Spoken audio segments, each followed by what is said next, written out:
Memang politisasi agama ini adalah suatu produk akhir dari sebuah proses kebencian elektoral yang dibangun selama bertahun-tahun.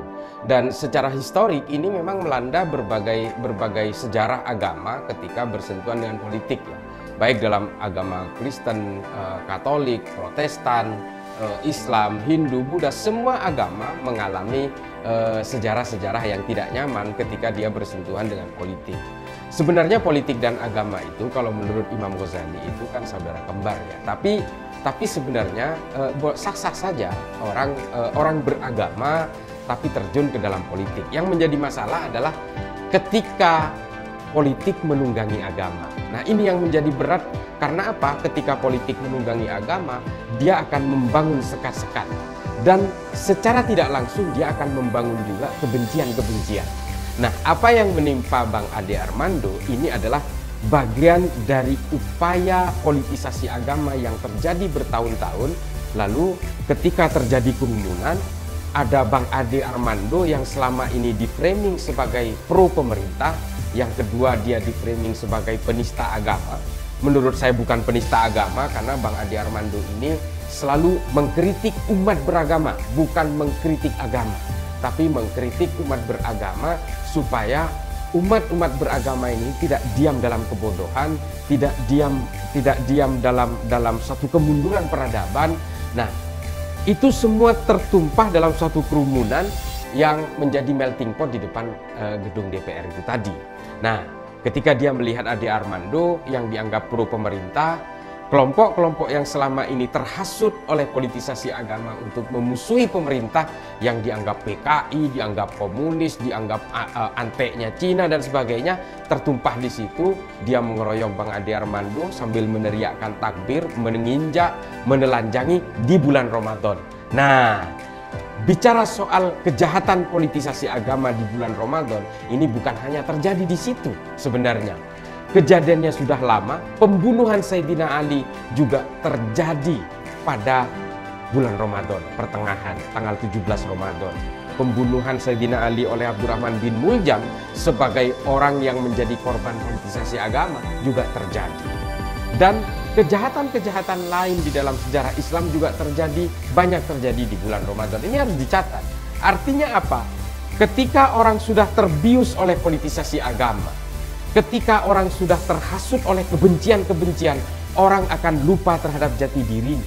Dia akan lupa terhadap agamanya sendiri, ajaran agamanya sendiri, anjuran agamanya sendiri. Bukan hanya menelanjangi, menganiaya Ade Armando, bahkan membunuh Sayyidina Ali pada bulan Ramadan pun jadi. Nah, efek terakhir, level pedas terakhir dari politisasi agama adalah takfir, mengkafirkan orang lain.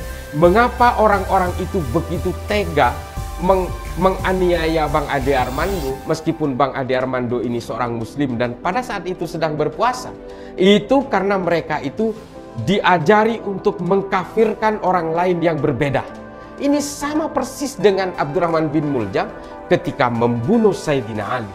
Itu sama persis dengan Muhammad bin Abu Bakar ketika terlibat dalam konspirasi pembunuhan Sayyidina Utsman. Ini adalah efek-efek dari politisasi agama yang diminta untuk mengkafirkan orang lain, karena orang lain yang berbeda dengan dirinya harus dihindari sejauh mungkin dan orang yang dianggap sebarisan harus terbangun loyalitasnya. Inilah konsep-konsep al-wala wal-bara yang biasa terjadi dalam politisasi agama. Nah, inilah yang harus diberikan pemahaman kepada masyarakat kita hari ini, bahwa politisasi agama itu akan mengajari manusia untuk membenci, akan mengajari pemeluk agama untuk bersentuhan dengan yang namanya brutalitas. Nah, oleh karena itu, saudara-saudaraku, kita harus melawan intoleransi. Kita harus melawan kebencian-kebencian atas nama agama, atas nama keimanan, dan kita harus melawan politisasi agama nanti di pemilu 2024. Karena kalau tidak, kita akan selalu berkubang kebencian, kita akan selalu berkubang dengan persekusi-persekusi dan brutalitas, dan negeri kita nantinya tidak akan lagi bersatu dalam kemajemukan. Ini akan menjadi bahaya. Kita akan terlibat dalam konflik yang tidak akan pernah selesai.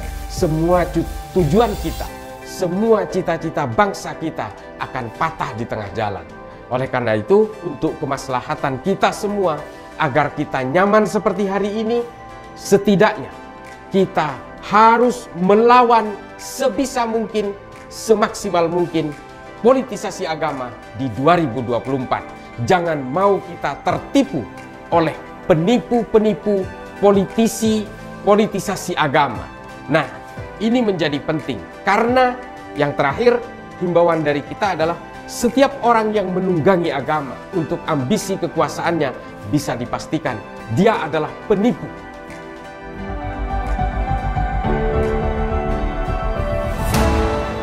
Saya kira memang jaringan NII ini yang harus kita ketahui dari jaringan NII, Negara Islam Indonesia, ini adalah ibu kandung rahim dari semua organisasi teror yang ada hari ini di Indonesia.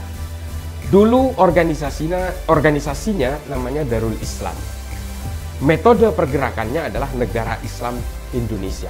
Mereka ingin menjadikan Indonesia sebagai negara Islam yang berbasis hukum syariah untuk dijadikan sebagai hukum negara. Perintisnya, pendirinya adalah Kartosuwiryo. Dia memproklamasikan itu di Tasikmalaya. Mengapa Kartosuwiryo kemudian mencari saluran dengan ingin menjadikan Indonesia sebagai negara teokrasi? Karena kita harus tahu juga Kartosuwiryo adalah penanda tangan Sumpah Pemuda. Tapi kemudian karena dia tidak terakomodir ambisi kekuasaannya, dia tidak ditarik, diberi porsi kekuasaan yang lebih besar oleh Soekarno, dia merasa terpinggirkan, menjadi marginal, menjadi outsider, dia lalu mendirikan Negara Islam Indonesia. Tapi kemudian pada akhir tahun 80-an, Negara Islam Indonesia itu pecah. Pecahannya ini bernama Jamaah Islamiyah. Jamaah Islamiyah ini pendirinya adalah Abu Bakar Ba'asyir dan Abdullah Sungkar, yang dulunya juga anggota Darul Islam, yang punya cita-cita yang sama dengan penerus Kartosuwiryo yang bernama Ajengan Mas Duki dan Adah Jailani. Nah, Ajengan Mas Duki ini pecah kongsi dengan Abdullah Sungkar, sehingga Abdullah Sungkar menggandeng salah satu kawannya dari Malaysia yang saat itu berada di Malaysia tapi orang Indonesia, namanya Abu Bakar Ba'asyir, yang sama-sama mendirikan pondok pesantren Al-Mu'min di Ngeruki di Sukoharjo. Dia diajak untuk mendirikan Jamaah Islamiyah. Dan sejak itulah Jamaah Islamiyah beranak pinak menjadi JAD, JAK, JAT, JAS, MIT, MMI, MIB, banyak bermacam-macam, berbagai organisasi teror di Indonesia. Tapi semua embrionya berasal dari Darul Islam, yaitu Negara Islam Indonesia yang didirikan oleh Kartosuwiryo.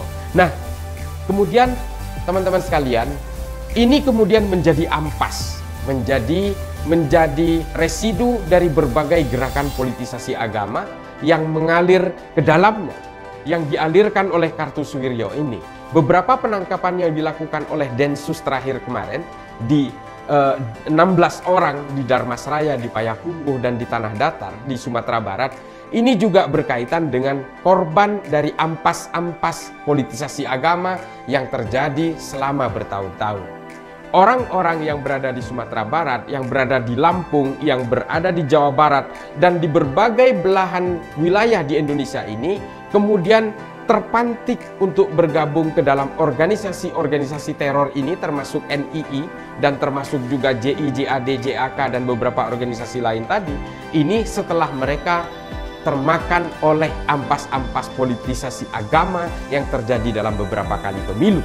Nah, inilah kemudian yang menjadi persoalan bagi kita. Politisasi agama ini ketika sudah bersatu dengan berbagai ampas-ampas ini, berbagai organisasi teror, memang telah melahirkan produk-produk teror.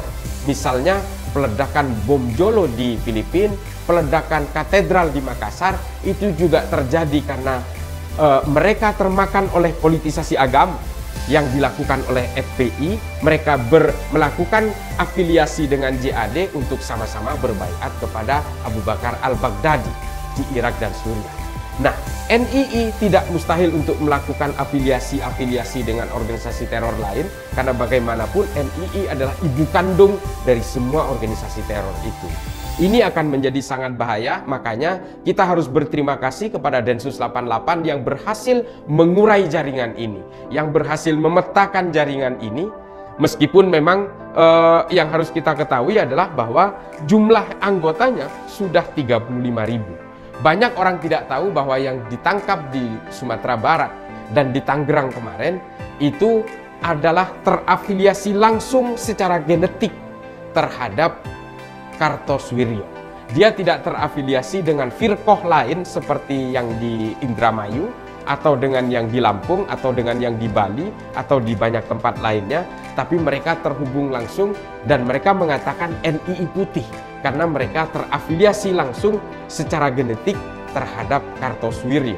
Nah, ini yang harus diketahui, bahwa kalau ternyata mereka itu berusaha menghimpun anggota di Sumatera Barat sebanyak 1.125 orang, dan banyak yang mungkin tidak paham misalnya tentang senjata golok.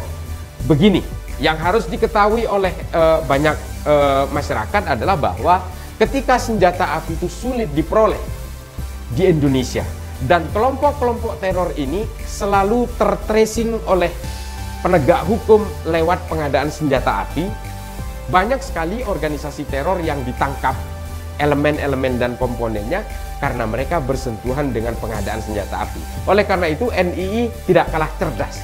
Dia melakukan pengadaan senjata tajam. Jangan dianggap enteng. Senjata tajam memang hanya simbolnya.